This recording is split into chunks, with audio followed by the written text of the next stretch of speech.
de la République. On est avec vous, Frédéric de la Morena. Bonsoir. Bonsoir. Vous êtes maître de conférence et membre du Conseil des sages de la laïcité. On va donc tenter de définir ce concept un peu compliqué de laïcité. Pourquoi pose-t-il tant de problèmes aujourd'hui ? Il pose énormément de questions pour différentes raisons.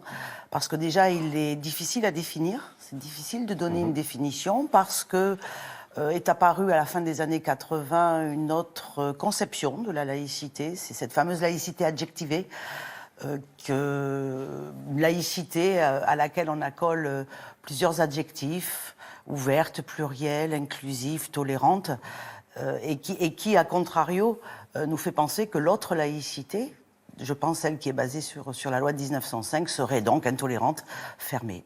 Comment vous pourriez définir tout simplement la laïcité ? Alors, tout simplement, la laïcité de la République est une organisation juridique, c'est une organisation des pouvoirs publics dont l'objectif est de protéger, de garantir deux grandes libertés qui ont été proclamées en France à la Révolution, la liberté de conscience et la liberté de culte. On a le sentiment aujourd'hui dans le débat que finalement la laïcité devient un adversaire de la religion et du culte. Est-ce que c'est pas ça le problème finalement de base ? Oui, c'est vrai que la laïcité est souvent présentée comme une question religieuse, alors que c'est une question politique, la laïcité. Et elle est présentée par rapport à la religion. C'est-à-dire qu'elle est souvent perçue, notamment par les élèves, et ça on le voit bien dans le reportage, comme un ensemble d'interdictions. Alors que la laïcité a été instaurée en France pour la liberté. Qu'est-ce qu'il faut faire avec les enseignants ? Il faut les aider ? Il faut peut-être mieux enseigner la laïcité ? Est-ce qu'il ne faut pas imaginer revoir peut-être le programme de l'éducation nationale avec peut-être plus de propositions qui iraient en ce sens de la laïcité, de ce concept difficile à décrire ? Alors, avec les enseignants, et là je me baserai sur le reportage, je crois qu'il y a deux voies. Il y a une voie qui est celle de leur apprendre ce que c'est que la laïcité, mais pas seulement, ce que sont les valeurs de la République. Je crois qu'il y a un effort de formation à faire sur la notion de laïcité, sur la notion de liberté, sur ces deux libertés dont vous avez parlé, la liberté de conscience et la liberté de culte, qu'on confond souvent, et qui sont totalement différentes.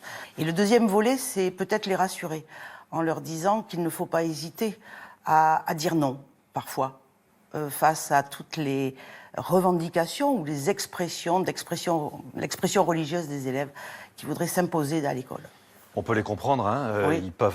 Ils ont des raisons d'avoir peur, j'ai envie de dire, aujourd'hui. Est-ce que, par exemple, il faut s'aventurer sur le terrain glissant des caricatures et en parler en classe ?